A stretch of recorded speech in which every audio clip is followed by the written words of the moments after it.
After that fiery night in Arkham, the world was never the same again. Though the thunder in the skies had ceased, a dreadful silence lingered in the air. Weeks passed, and people began to notice strange changes among certain women. Their eyes glowed with an unfamiliar light, and their bodies held unnatural strength. Months later, they gave birth to children unlike anything the world had ever seen. These children were extraordinary, giants in stature, unmatched in power, and shrouded in mysterious knowledge. Though born of humans, divine blood ran through their veins, the inheritance of the fallen angels. The world came to know them as Nephilim. As they grew, the Nephilim declared themselves kings. "We are the sons of the gods," they said. "Therefore we are the rulers of the earth." Terrified, humankind bowed before them, while the fallen angels guided their rule from the shadows. They built colossal palaces and carved mountains into temples where humans toiled as slaves.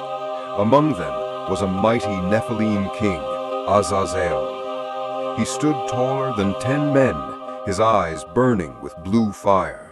He proclaimed, "If we have drawn power from heaven, then heaven itself shall bow to us." Under Azazel's command, the Nephilim began the War of the Gods, a rebellion against heaven itself. They forged flying war machines that roamed the skies, metal spheres that thundered lightning, and weapons that breathed fire. The earth trembled beneath their conflict. Mountains crumbled, rivers flowed backward, and lightning blazed endlessly across the heavens. Humanity fled in terror, but there was nowhere left to hide. The Nephilim hunted men for sport, devouring their flesh and distilling their blood into a substance of power, a liquid that made them even stronger. At last, the skies turned black with smoke. The sun itself was veiled. Even daylight grew dim, as if the earth cried out, "No more!"